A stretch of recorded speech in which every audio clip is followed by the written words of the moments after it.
Father, forgive them, for they know not what they do. For this stage is haunted. Even the most charismatic casket is still a casket. Even the best written black poem can turn obituary and make a prophet. Plague the stage with black death just to produce a point. Why is it that whenever I hear a black poem, it's always about death? As if a seance is the only way an audience can see me. Like I'm not haunted, dying on this stage for points. Your wordplay is a firing squad to my melanin, and you're killing it every night. Call it blood poetry. Congratulations for collecting a 10 when you introduced my memory to the 9. Does a black poem have to be a eulogy to the life your pen never offered me? Like you and death are pen pals, and black lives are your mutual friends. How badly I want to tell you that death and I are not acquainted just because we grew up in the same dress code. Do we look the same?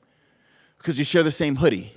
Similar enough to paint me as the same death that man has been trying to conquer for centuries. The same ones who claim not to see our skin, just a skeleton in a hood, and feared for their lives. Did you know that black lives matter in poems too? That walking through those doors alive only to hear that I'm one of the lucky ones is the most defeated form of victory there is. So this is to the moment someone told me my poems aren't black enough. Said they want it rough. Said they want to hear poems about the life of a black man. Like mine isn't enough. Black man doesn't know about raising a son. Just like peace of mind is just jumping the gun. Black man doesn't know what it's like to live a full life. Said there's death and struggle written in your genes, but your poems are about having dreams that passes hope. And ain't that the most melanated metaphor of a simile you ever wrote? Nah. Write about getting shot in the streets. Write about the ghosts of the company you used to keep, about slinging rocks. Give that positive shit a rest. So I guess I'm taking requests. What do you want to hear about? Did you hear that? The siren song passing over the watery graves, the melody that goes across the waves. Oh, that's just police sirens, just when you thought you were safe. We've heard this siren song before.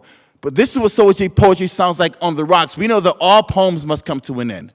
But if my story must be about death, shouldn't my bones be the ones to tell it?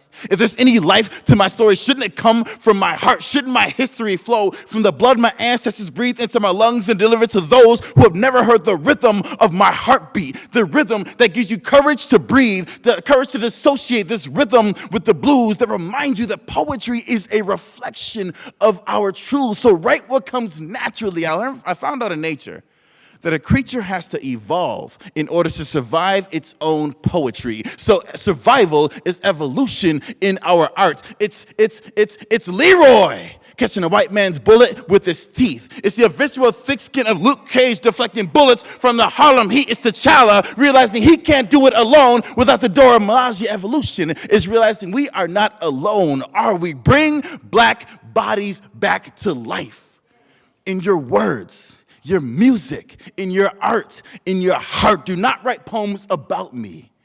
Write poems because of me.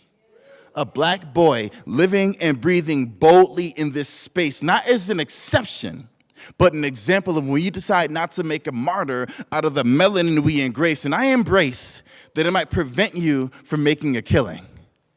I know. That's the point.